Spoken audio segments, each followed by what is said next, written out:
అందం ముఖంలో ఉండదు, సహాయం చేసే మనసులో ఉంటుంది. నువ్వు సూర్యుడిలా ప్రకాశించాలనుకుంటే ముందు సూర్యుడిలా మండడానికి సిద్ధపడాలి. ఒక మంచి పుస్తకం 100 మంది మిత్రులతో సమానం, కానీ ఒక మంచి మిత్రుడు ఒక గ్రంథాలయంతో సమానం. మనస్ఫూర్తిగా పనిచేయని వారు జీవితంలో విజయాన్ని సాధించలేరు.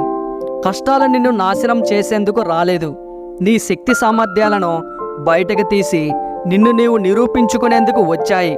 ఆ కష్టాలకు కూడా తెలియాలి నిన్ను సాధించడం కష్టమని. కళ అంటే నిద్రలో వచ్చేది కాదు, నిద్ర పోనివ్వకుండా చేసేది. పొట్ట ఆకలి తీరేందుకు ఆహారం తినాలి, మెదడు ఆకలి తీర్చేందుకు విషయాన్వేషణ చేయాలి. మంచి కోసం చేసే పోరాటంలో ఓడిపోయినా అది గెలిపే అవుతుంది.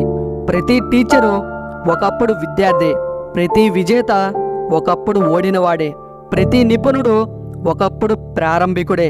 కానీ అందరూ దాటి వచ్చింది నేర్చుకోవడం అనే వారధినే. చురుగ్గా ఉండు, బాధ్యత తీసుకో, నువ్వు నమ్మిన వాటి కోసం కృషి చెయ్యి. విజ్ఞానం పునాది లేని ఇంటిని సైతం నిలబెడుతుంది, కానీ అజ్ఞానం ఎంతో దృఢంగా కట్టిన ఇంటిని కూడా పడగొడుతుంది. సక్సెస్ అంటే నీ సంతకం ఆటోగ్రాఫ్గా మారడమే.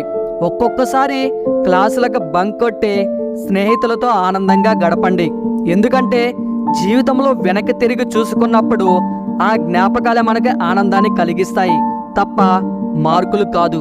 వర్షం వస్తే పక్షులన్నీ వాటి గోళ్ళలో దాక్కుంటాయి, కానీ గ్రద్ద మాత్రం వానకు అందనంత దూరంలో మేఘాలపైన ఎగురుతూ ఉంటుంది. నీ విజయానికి అడ్డుకునేది నీలోని ప్రతికూల ఆలోచనలే. కింద పడ్డామని ప్రయత్నం ఆపితే చేసే పనిలో ఎన్నటికీ విజయం సాధించలేము. ఈ వీడియో మీకు నచ్చితే please like and share in this video.